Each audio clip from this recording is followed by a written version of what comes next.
Welcome, everybody, to another episode of the AgView Pitch. We're heading into a new marketing week, September 16th through the 20th. And we are lucky enough today to have with us the master of markets, Pete Meyer. Hey, Pete, how's it going? Well, if I was a master of markets, I wouldn't have to work for a living, and I'm still working for a living. But Yeah. Yeah. no, it's going fine. Thanks, Chris, and I hope the same for you. Yeah. I think we're going to start harvesting this week, front end of the week here on some soybeans. I think towards the end of the week in our operation, I think going to start on a little corn, some of the early planted, early hybrids and early varieties on the soybean side. The reports I've heard so far from a lot of the operations going early, at least on some of the early soybean varieties that caught the rains and in a lot of the areas sound like they're pretty good, and sort of the same thing with corn, especially corn in some areas are way over APH, but it sounds like there's a lot of rough areas too where the rain was pretty shy during the month of August. What are you hearing on the early harvest side of things? On the early harvest side of things, where it's good, it's good. Where it's bad, right? But I mean, most not from the lack of rain in August, but more from the flooding in earlier in the year. Southern Minnesota's. I'm getting silage reports out of southern Minnesota, sub 100. Um, you know, Southeast South Dakota, that area is pretty rough. Um, Outside of that, yeah, it's okay. I haven't heard anything spectacular. I mean, certainly it was a poor finish for the soybeans, in my opinion. And when I go back and look at the pro farmer numbers of a 59 bushel per acre soybean yield, I think that's hard to get to, given the fact that you know that it just didn't finish well, just didn't get much rain at all. So we'll see. I mean, I'm sorry, Pro Farm's at 55. I think I said 59, Yeah. 55, 53.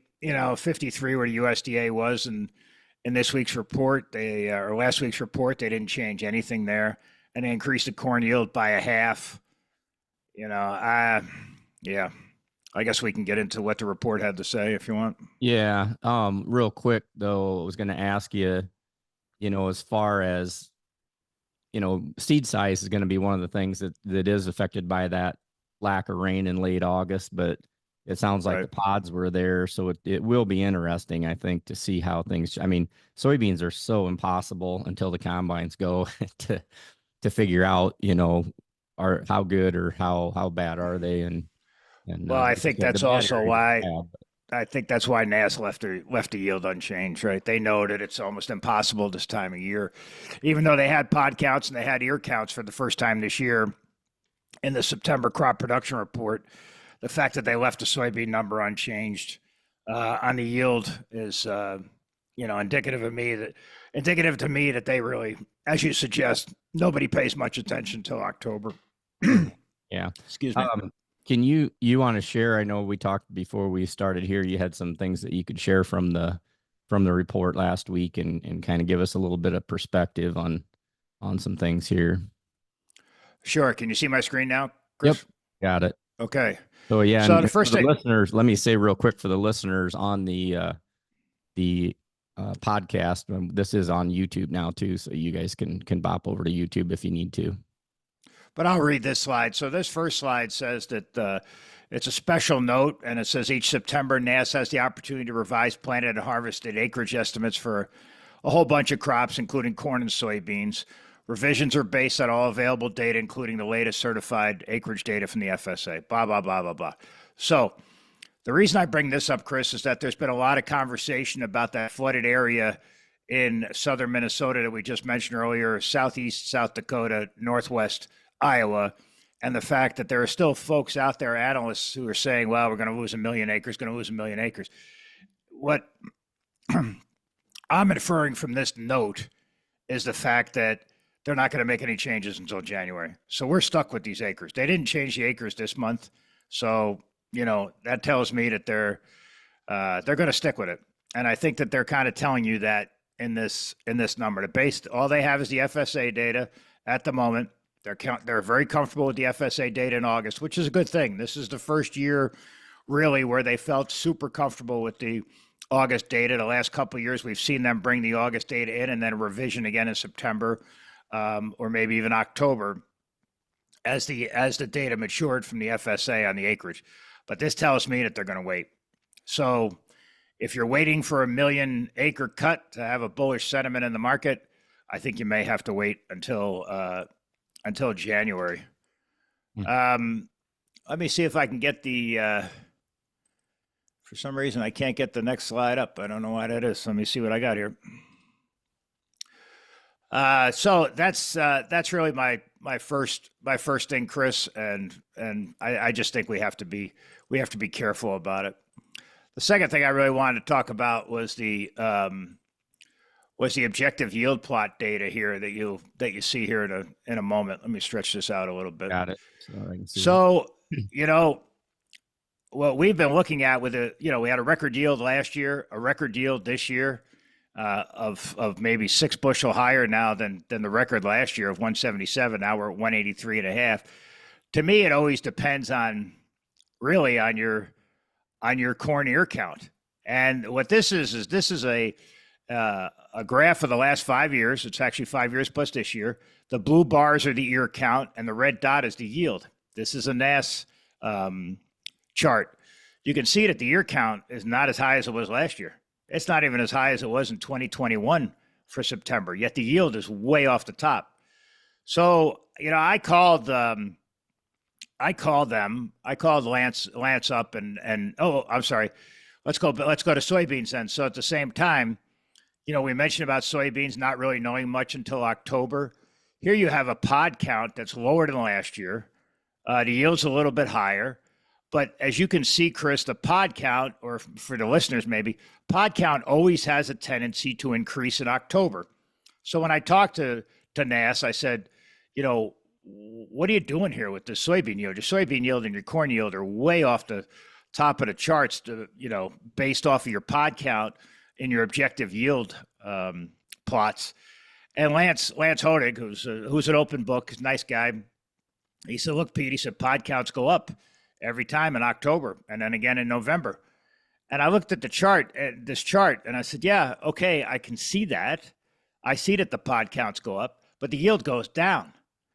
So I'm not really sure, what's going on here. And I asked him, I said, neither the ear count nor the pod count match up with your yields.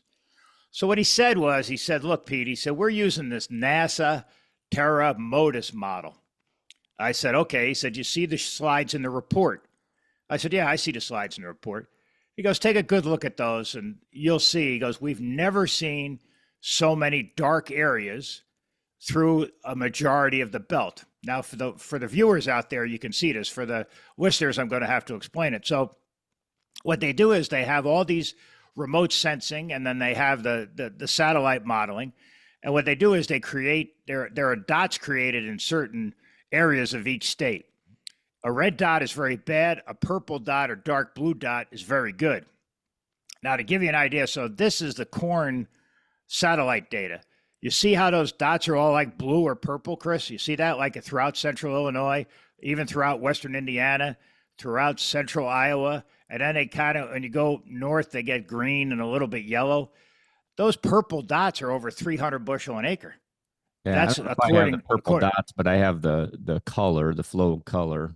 Right. The darker, let's say this, the darker the dot, the better, right? Gotcha. So you have lighter yellow, then you go green. You're going basically in the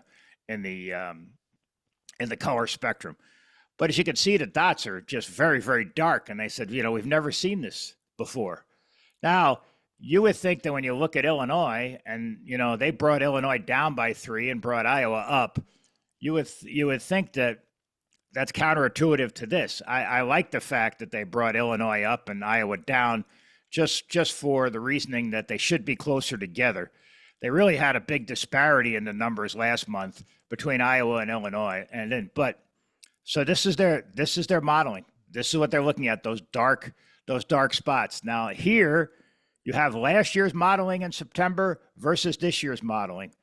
And for the watchers that are watching it on YouTube, you can see a clear difference.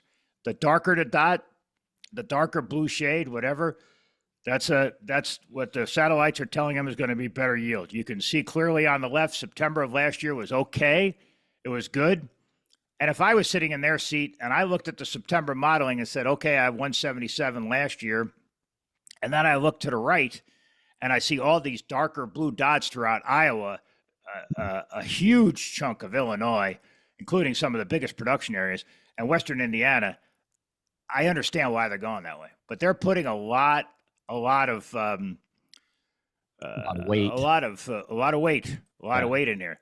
So let's look at the soybeans. Now the soybeans here, not quite as pronounced as the corn, but yet you still see a fair amount of dark blue or purple dots.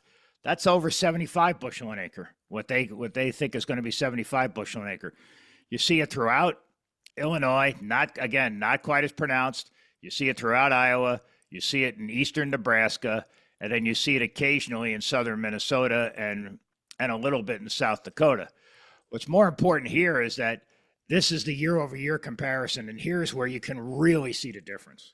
Mm-hmm. So on the left, you have last year's Terra Modis modeling in September. It's all greens and yellows, and this year you don't see any. You see some greens, but you certainly don't see a lot of yellows. So this, to me, this was the story, right? The story was while they got their objective yield data, Chris, they also they relied pretty heavily on the satellite modeling. Now, well, so two takeaways: A, the acres aren't going to change till January. B, I also the modeling suggests tremendous yields in a lot of places. Whether they come to fruition or not, I don't know. Now, there is a conspiracy theorist in me that thinks that the reason that they left them a little bit high is because we have the quarterly stocks report at the end of the month. So this September quarterly stocks report, if that doesn't match up as of September 1st with exactly what the WASDE said, well, then they're going to have to make some adjustments to that. Some folks are saying that last year's crop was larger than they anticipated. Last year's crop numbers, I'm trying to find it here. I know the yield off the top of my head was 177, but in corn last year, what was it now? It was 177.3 on 86.5. Production of 15,342. So production will, should be lower this year. But if those stocks don't come in exactly around 1.8 billion bushels, we're going to have to make an adjustment in the October WASDE. Like I said, some folks think the crop was smaller last year than the 177.3 on 86.5 harvested. Some people think it was bigger than last year. So I just wonder if this lack of change, both in corn, well, corn was up a half a bushel, but I think the lack of change on the production side is likely attributable to the fact that they may be waiting until September. Now, that's not a NAS thing. That's a World Board thing. And speaking of World Board, if we look at the demand side of things, I think that much like Congress, the World Board probably took the month of August off because there were no changes at all. There's no changes at all to the demand side of the equation in corn. Yeah, we did lose 55 million bushels. They increased. We lost 55 million bushels in stocks due to the fact that they increased demand by 55 million or some number around that in old crop. I think it was 5 million ethanol and maybe 30 million in exports and whatever. But and the same thing in soybeans. They made absolutely no changes to the soybean S&D at all, but they lowered the carry-in by 5 million bushels, and thus the carry out for this year was lowered by 10. And that's just rounding and math. That's why those things don't add up. Price-wise, they lowered their price from 420 to 410 in corn, and in soybeans they left it the same at 1080, despite the fact that that's not even close to board prices at the moment. Mm-hmm. What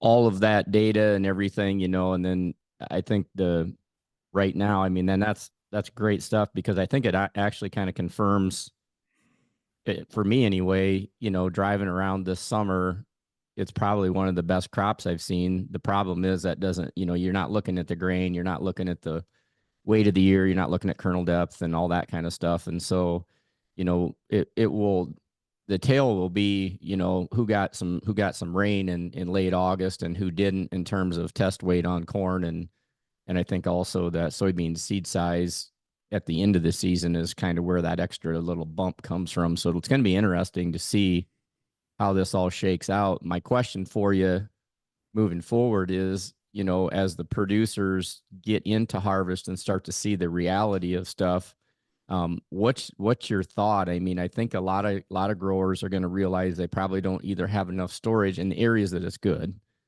They're probably not going to have enough storage for a couple of reasons. Number one, the elevators in a lot of areas we're carrying over from the 23 crop. Some farmers were also carrying over, and the pipeline's moving a little slower in terms of stuff moving through the process. Or any thoughts on what farmers maybe should be thinking or doing, as they get into harvest, and any actions they should be taking? I think the scary thing for me is the fact that NAS has commented publicly that they hear there's still a lot of, as you suggest, old crop corn in the farmers' hands. Yeah. That's going to be a real problem, right? And that's why I think the September quarterly stocks report could tell the tale, right? At the last quarterly stocks report, we had 5 billion, in round numbers, 5 billion bushels of corn, 3 billion bushels of which was in the farmers' hands. Now, after that report, we broke down and we traded down below $4, and a lot of the folks in the market said, well, that's the farmer just getting rid of everything, cleaning everything out, whatever.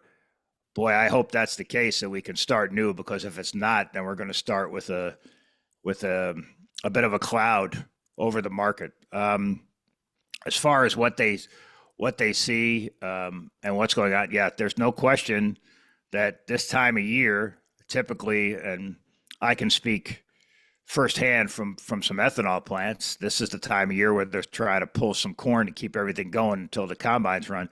They're having no problem pulling the corn from I would say the central part of Iowa west. They don't now. Some of them are showing nice basis levels of plus 15, plus 20. So my advice would be, I don't think it's going to get much better if you still have old crop and you're like you are, Chris, getting ready to go. You said you're getting ready to go on some corn.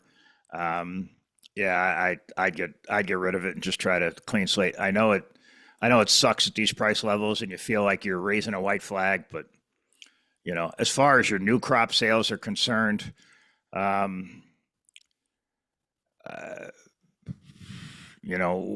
do I see on the high side in case something happens? Now, I'm not a believer that there's a 183 and a half yield out there. I think it's probably closer to 181 and a half, 182, something like that. I think Pro Farmer issued a 181 number, their number. I think that's probably right. It's very hard for me to get to 183 and a half on all these records. Could very well happen. But even if we lose 2 bushel an acre, let's say down to 181 and a half, what does that really mean, Chris? That means maybe 425, 435 on the board. That's it. I think there's a lot of people out there waiting for 450. And I think at the end of the day, Chris, there's going to be a lot of very difficult conversations with your banks this year, right? Especially, unfortunately, for folks that held on to their corn. And, maybe it's the bank that pulls the trigger on some of this stuff. But, yeah,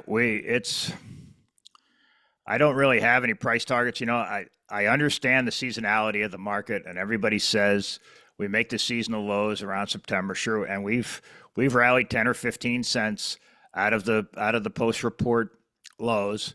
Traded corn yesterday at 410, 415, something like that. I don't have my screen on at the moment, but to me, it just feels like the market could be landlocked here at $4 and $10, which oddly enough is a 2.5 multiplier, which is about normal, so to speak. Mm-hmm. Certainly, there's a lot of eyes on what's going on in Brazil. It is certainly dry in Brazil. I do have to chuckle a little bit, though, because there are some folks out there that have already killed the safrinha corn crop in Brazil and said it's going to be cut by 50%, this and that, given the patterns.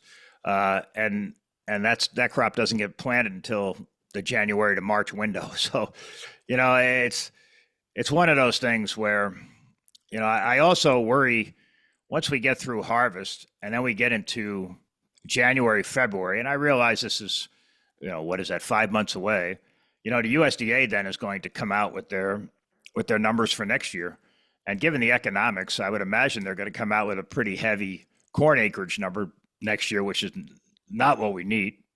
And I also would, and I also would suggest that if the 183 holds, and we're 6 bushel above last year and 2 records in a row, I mean, they're going to come out with a big yield.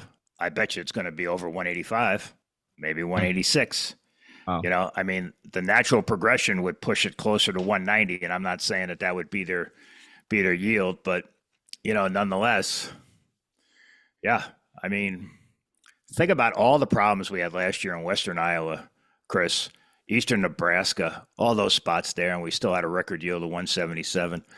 So to me, I think that the World Board and the Office of the Chief Economist, they may have some beer muscles here and push the number a little bit, but I do worry about the yield. Now, granted, that's not till February when the outlook form comes out, when that data comes out. But nonetheless, we have a couple of things we have to worry about here, Chris. The September quarterly stocks report that could absolutely tell the tale for the rest of the season. If there's still a lot of corn in the farmers' hands, that's going to be a problem. The market will take that very negatively, right?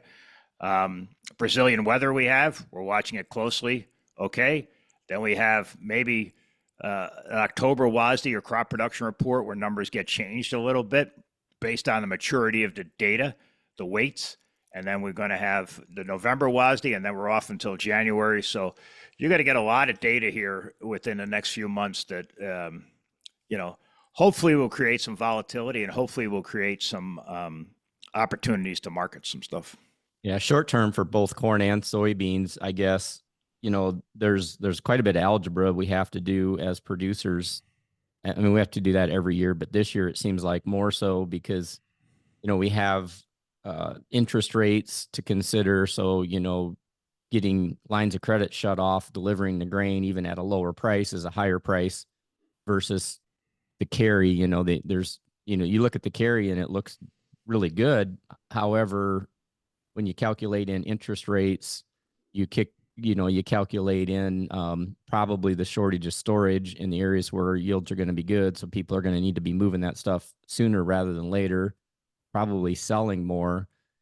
If that does come to fruition where producers end up needing to sell quite a bit more with the position the funds are in right now too, is there any correlation there or anything that could give us some potential downside? There's always the conspiracy of October, the price is going to go up. And I know there's a lot of people in the poor areas hoping that the price actually goes down in the, during October. And it doesn't matter what we hope for, whatever's going to happen is going to happen. But do you have any perspective on, some other things that could occur based on farmer selling, based on what the funds are doing in correlation?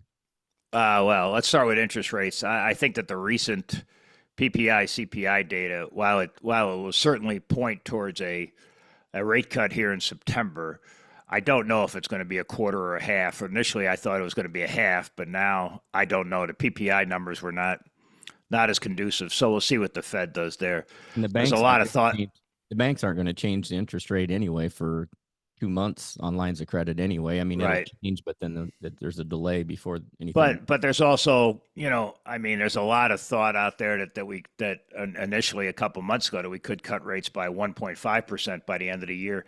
I don't know that this data suggests that. Maybe we get a half this month, a quarter next month, and a quarter in November, and maybe nothing. Maybe we can cut it by a point. I'd be surprised if we go up to 1.5. The other thing is, regarding downside risk here, I don't see it.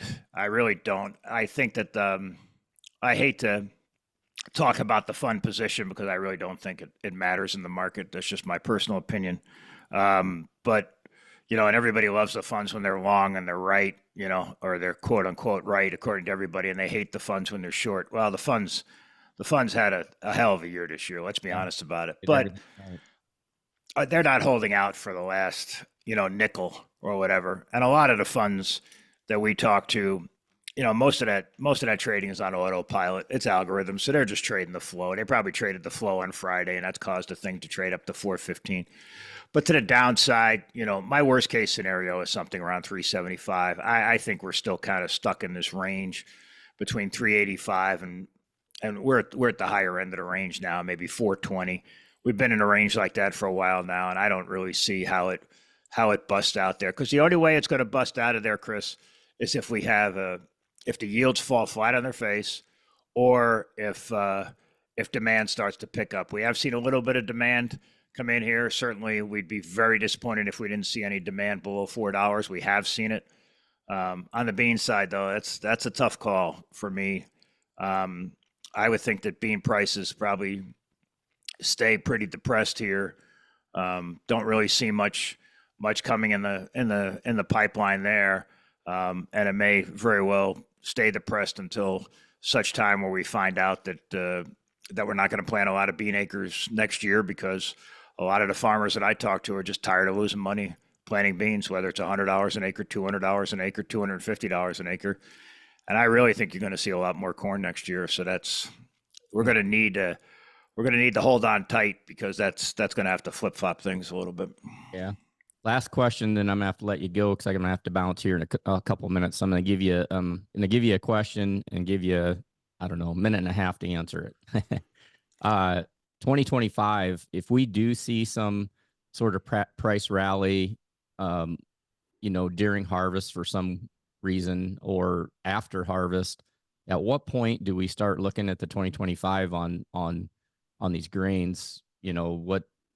Where do we pull the trigger, I guess? I mean, I'm looking at margins on the 2025, and on corn, for a lot of producers, we're probably 20 cents away from black ink sort of on average on corn, and probably 50 cents to $1 on a lot of them. And I'm not as dialed in on the soybeans yet. So we've done more corn analysis, but do we see those kind of levels, $1 on beans and Well, the Dees went out around 35. I don't yesterday, I think it was around 35 cents. So that puts your Dees 25 around 450, let's say, or even 460.